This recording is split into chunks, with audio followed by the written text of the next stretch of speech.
We're in the midst of a huge transformation where our peers, communities, and workplaces are all really melding into one. Welcome to Reimagining Company Culture. My name is Christina Giordano, she, her, and hers, and I am the Senior Partnerships Manager here at AllVoices.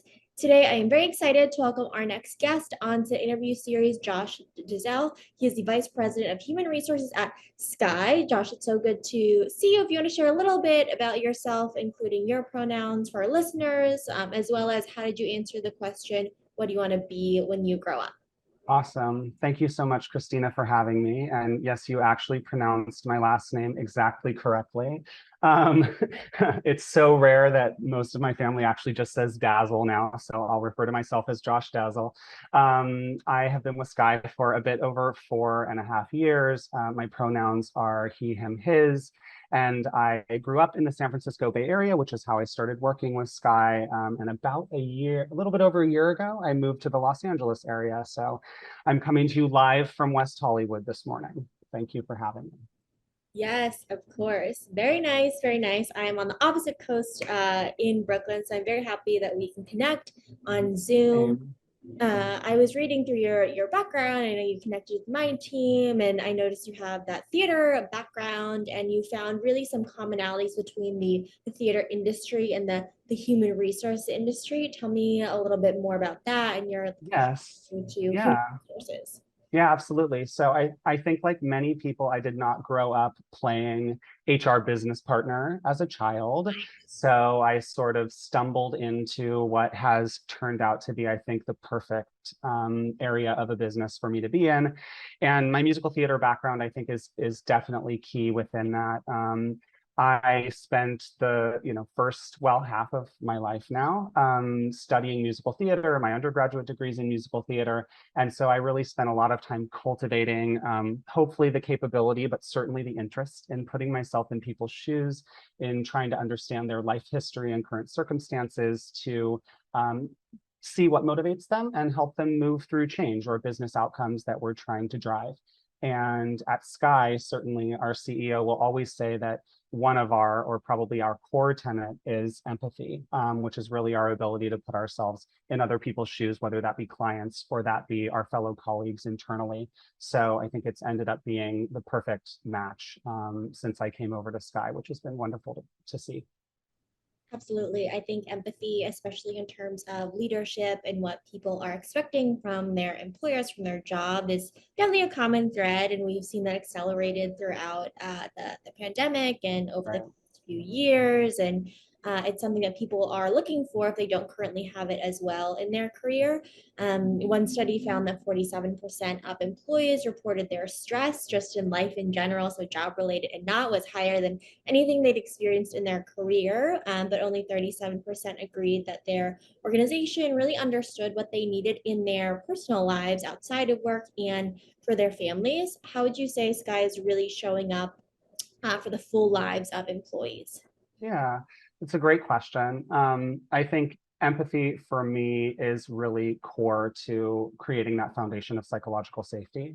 Knowing that I'm working for a leader or with colleagues where I can make some mistakes, which means I will actually try different things and be creative and know that I can make some reasonable mistakes and not have it come back to bite me. But I mean, the fact that I'm sitting here in West Hollywood talking to you now is a perfect example of how my company has transformed. Certainly, when I asked to move, there was a universe in which the response would have been, Josh, you're the head of HR for the region. It's a local position.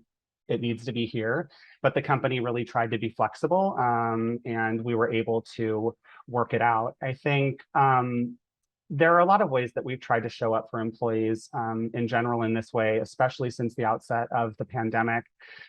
There's been such a blending of work life and life. So the question I think has become for me constantly, how do we encourage a healthy blending of our personal lives and our work lives without having that becoming so blended that it feels overwhelming and like work is nonstop?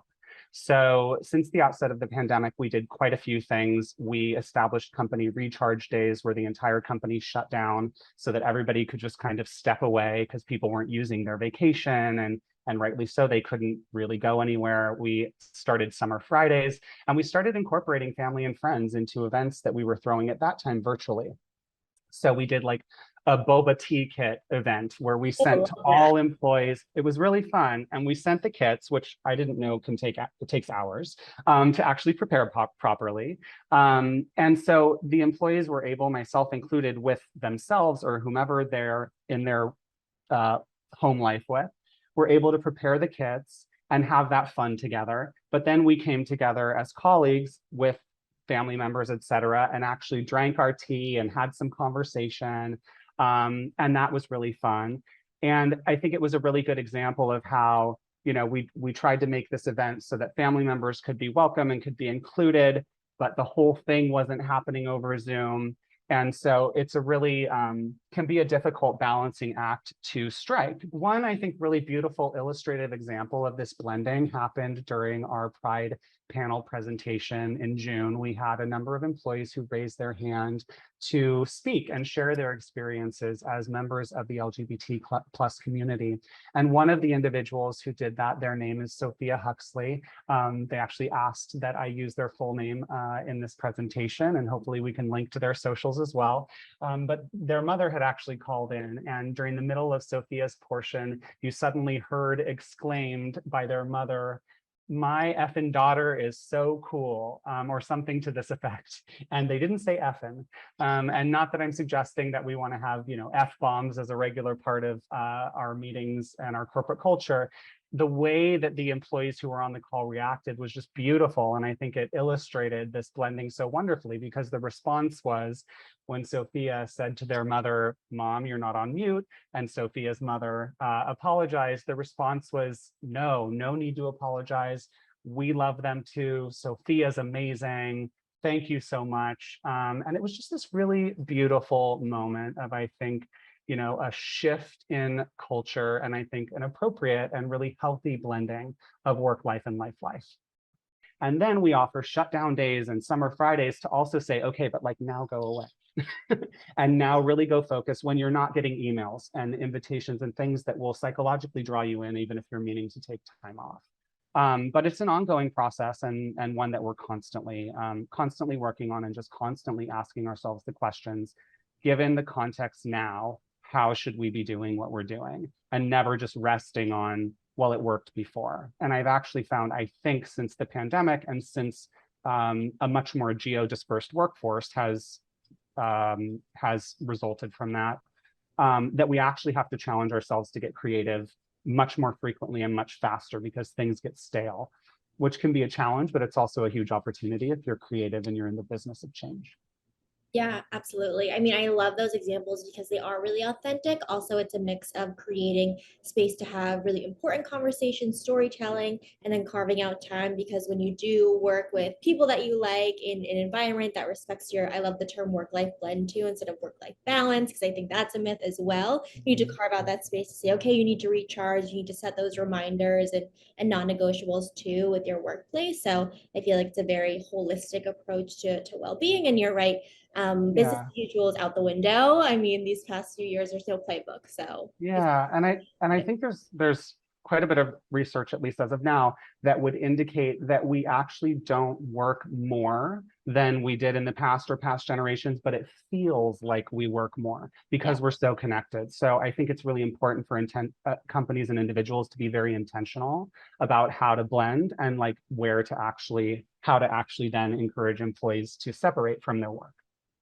yeah, it is not sustainable to be quote unquote on for 24/7 and Yeah, to be always checking your emails, to be on Slack. And we are really connected, which is really great, but that doesn't mean we always need to be connected. And I exactly. yeah, that's something that a lot of companies and in our conversations for reimagining company culture on our webinars, we want to make sure that people are feeling engaged, they feel empowered and able to do their best work. And when we think about employee engagement before the pandemic, some companies thought of that as butts and seats. You see people at work, you see if they're Right. engaged. How have you shifted thinking about defining employee engagement over the past 2 years? Because you and I both know it's not like clicks on a screen or red green bubbles on Slack or something like that. Yeah, exactly. I mean, there's the classic definition of engagement, which I think is something around, employees exercising, their discretion in their work and really going above and beyond. And I think that it's very attractive, but a misnomer, maybe misnomer is not the right word, but misguided to think that it's butts in seats. Because I'll speak for myself from a pure output perspective. I'm much more productive when I'm sitting here in my apartment at home. Yes. But from in the spirit of fostering collaboration and building relationships and building relationships that you can leverage to sometimes have difficult conversations, there's a lot of value from having, I think, a bulk of the population collaborating also in person. It's never going to be everybody ever again, but I think really finding that right mix is important. And we've just found that you want to create more frequent check-ins that are simpler so that you're really not fatiguing the organization, because there's definitely survey fatigue. We have shifted to a mix of those surveys and focus groups. We've brought in more questions related to diversity, equity, and inclusion, and also added additional demographic opt-ins so that we could look for pockets of inconsistent sentiment in the organization. And we've really just opened up a lot of conversations. I think there is a long history of companies trying to sort of control or put controls around some of the trickier conversations and some of the complex topics. And I can see why some very large companies who have risks associated with scale at times, could still want to be doing this. But one of the things that I try to do in everything I do is just ask the question, like I mentioned earlier, what really makes sense now? And we've done a few things like created a DEI Slack channel where employees can go to discuss important topics. They can go there if there's something happening externally in any given moment where they just, want to be with other people who they can talk to. And we've seen, I think, great benefits around that. And I think it reflects very, very well on the company culture as well, because I have a premise that when we try to control some of these conversations, the message that employees will receive indirectly is that we maybe don't trust them or we don't care, or however they may interpret it. And so I think it's really important to open up the conversation and know that if employees think we don't trust them or don't care, we actually create different risks. It's a different set of risks, but we create different risks for ourselves as a company. And so we've really tried to open up the conversation and know that it's worth the risk that somebody may say something and, not quite the right way, and we'll need to address it, or, that will get challenged publicly. I would much rather have conversations publicly that are publicly within the company that are as aligned as possible. When I'm sitting with a group of executives, I want that conversation to be as similar as possible as it is when we're up in front of employees and talking about things. And that's where I always say, like, I'm on a personal mission to take the PR out of HR, because I think we as leaders have to make all kinds of difficult decisions. And employees, as much as we try to include their perspectives, may not always agree with it. But if they can sit there and say, okay, you know what, I don't agree with this decision, but I can see that there was a process, that this is a thoughtful and caring person. I can see the logic they went through. Then often it can be much easier to get employees on board, both with decisions that they unanimously are aligned with and decisions that maybe they still have questions about. And so I think that transparency and consistency of conversations as much as possible, regardless of the audience, is really, really important. Take the PR out of HR. I feel like you should trademark that. That is very I, good. I'm thinking about it. Yeah. Yeah, I just think, there's a quote that I always think of, which is from Star Wars, which is, the more you tighten your grip, the more star systems will slip through your fingers. And more, that's how I think about practicing within people ops, which is, yeah, we need to create structure. But if we try to actually control, then it's a losing game. There's complexity theory and the butterfly effect and all kinds of things that need to go on, and you need to leave space for that kind of action in the organization. So I always think it's a really probably again because of my background, a fascinating process to consider, what is the business outcome that I'm trying to drive? Who are the people that I'm working with and communicating to? And how can I be as intentional as possible about who they are in crafting my message to help them and the organization move through it most successfully? And I find that kind of like art mixed in with science to just be endlessly fascinating. I think that is fascinating. People are very complicated. Your organization is made up of people who are at different points of their We career, are different points of complicated. life. Yeah, and that's what makes it interesting too. That's where you bring in the creativity, which is fun. I think in terms of the conversations, and you mentioned too that we don't necessarily have all the answers to, and that's okay. In my opinion, is around diversity, equity, inclusion, and belonging. I think belonging. Sometimes people think it's a really squishy thing that how do I measure this? How do I know I'm doing a good job? And I think, step one is to say, okay, we want to create a space where people feel like they can belong, bring their ex selves to work. And I definitely do. I think that's great, but that's not enough to say, okay, how are we going to do that? How are we going to iterate on that? From your perspective, what are kind of both qualitative and quantitative ways you can kind of keep a pulse or measure a sense of belonging at your company, knowing that's going to change as more people join the organization, people leave, you switch around. It's not a static thing. Yeah. I mean, it's definitely a combination of things. I think, there's, as you mentioned, the qualitative and the quantitative pieces of it. So there's surveying, there's conversation. Sometimes that conversation is in focus groups. Often that's just in regular one-on-ones. It's not the most common, but within our organization, the HR business partners have one-on-ones with recurring one-on-ones with every single people manager in the organization, in addition to these focus groups that we have. And I think it gives us a real like ear to the ground as far as what's going on in the organization.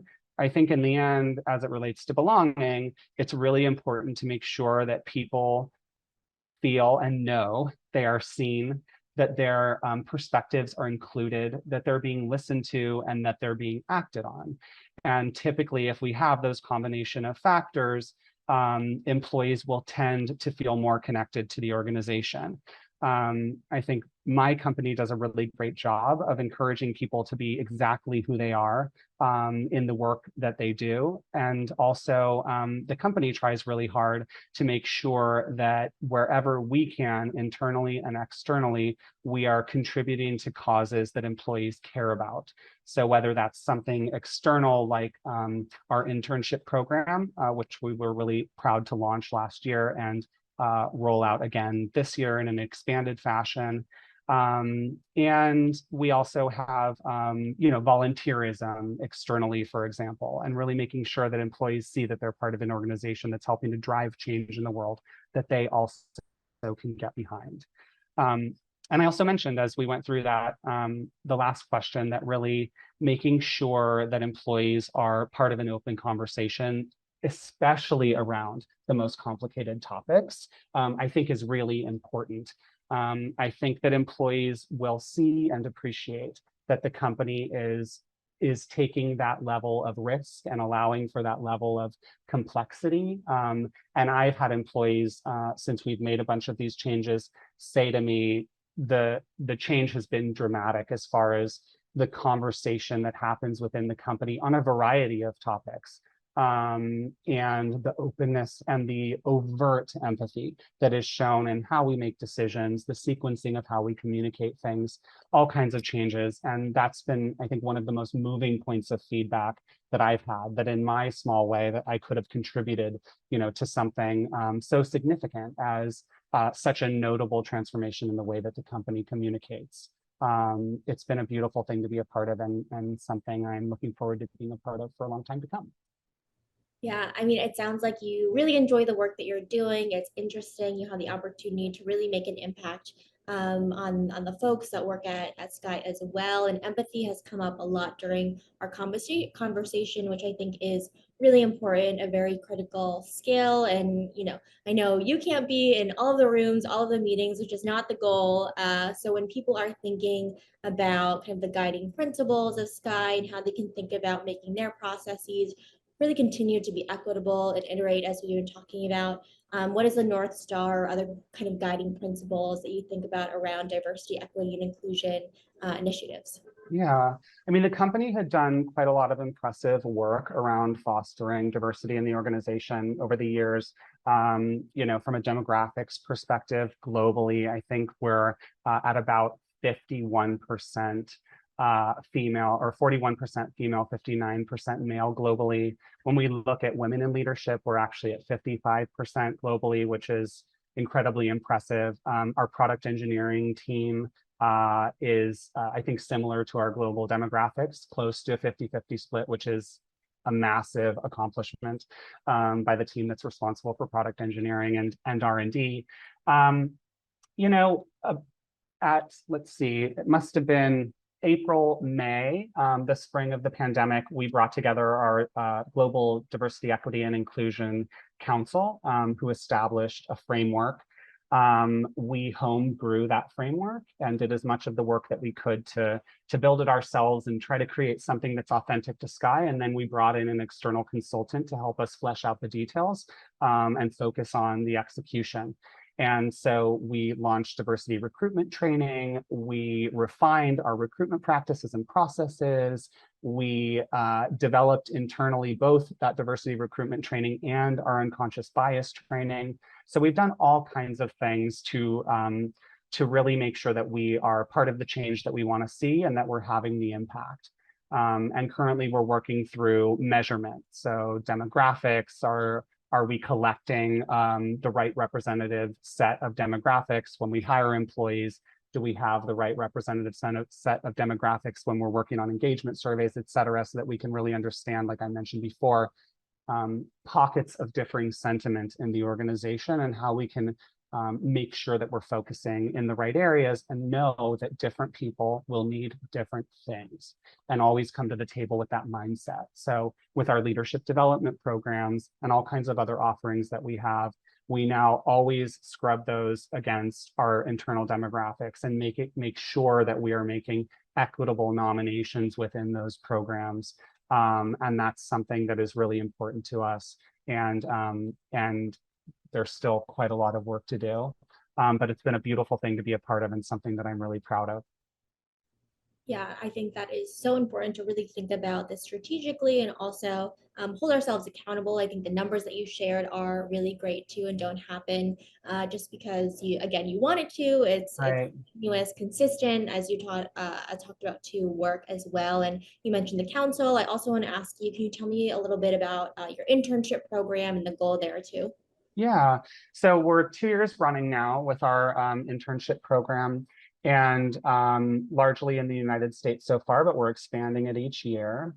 And what we've done in the US is that we've partnered with nonprofit organizations in the major cities that we operate, San Francisco, Chicago, and New York, or where we have the bulk of our population. And we've partnered with nonprofit organizations that focus on finding internship and other educational opportunities for classically underrepresented individuals, and finding spots for them in our organizations such that we hope this will create inroads into technology, digital marketing, et cetera, overall, and really help in the long view affect the overall demographics within our industry and with technology overall. So last year we had, I think, about 5 interns. It was the first time we were working with these nonprofits for the first time. And this year, we, I think, almost doubled the size of the population. Now, as we're looking at it, it becomes a question of, as we continue to scale this program, what are the objectives? At this point, it's been creating those opportunities and those inroads.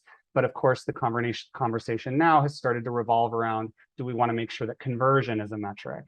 And so that's kind of, I think, the next iteration of the conversation is, do we want to have something that's ongoing year round? How do we build off of the best of what we've done so far and really continue to expand it? So I will say that one of the individuals on my team who ran that program got a lot of incredible feedback, including one of the interns this year saying, I really had never seen myself working in technology. I had never considered that I would feel so connected to, the organization, and this opportunity has really changed that for me. And to me, that's just it's the most beautiful example. It takes one opportunity, potentially one opportunity or missed opportunity to fundamentally change the trajectory of an individual's life. I won't go into it now, but I have all kinds of examples of that even in my own life. And so when I heard that, I was like, wow, this could be that one thing that really helps change this person's path and really helps Skai contribute to the long-term transformation that we want from a diversity perspective in our industry. Absolutely, opening up opportunities and accessibility to information, different career paths, and just Right. opening up the aperture of everyone's opportunity to make a positive impact on the world at large as well. Josh, I feel like we can continue our I conversation know. a while, but I want to know, is there anything that I, didn't ask that you want to share right now with folks who are listening, or underscoring any key takeaways around what we've been talking about around values, empathy, really building a Yeah. program, things like that? Sure. I mean, maybe I'll just talk about the values piece. I don't know if others have done this. I'm sure many have, but the past few years, I really spent a lot of time thinking about my own professional values and my individual or personal values, where they align, where maybe they don't. And for me, frankly, have really moved them much closer together. And so I really encourage people to think about their company values and their own professional values and how they can really drive their values into the work that they do in a very intentional way. So I think that's one of the things that I definitely would encourage people to do. And I think, again, many of us are doing this, but really just question everything. There are so many things now, 15 plus years into my career in human resources, where I have to remind myself to stop and say, wait, why do I do it this way? Does it actually make sense now? And I would say that the pandemic was actually a big transition point for me to really ask that more acutely in everything that I do. And it's something that I see from our executives as well within Skai, which again is another area of alignment. We never just trot out the same thing twice, even if it's similar. There's always some twist based on what's going on in the world today, how we think our employees are doing, what's important to them. And I really love that. For example, we just did our semi-annual review process, and the last cycle that we went through, we changed up our questions. And the first question became, how have you been since we last, sat down to have this discussion? Not what were your, key achievements, anything like that, but as a human being, how are you? How can I help you? How can I support you?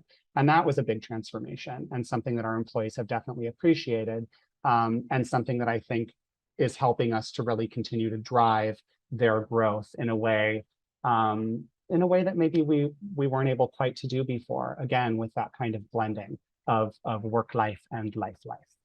Yes, work life and life. I think that's a great call to action on question everything. And I think that speaks to the value of curiosity, being curious about others, being curious about ourselves in terms of self awareness and the internal Mhm. work with the capital W. Josh, thank you so much for being on Reimagining Company Culture this Thank afternoon. you. It's been my pleasure. And as a reminder, folks who are listening, at AllVoices, we really believe in folks being seen, heard, and understood, from employees to employers, and know it's a requirement for the business to really succeed overall. Have a great rest of your day, everyone.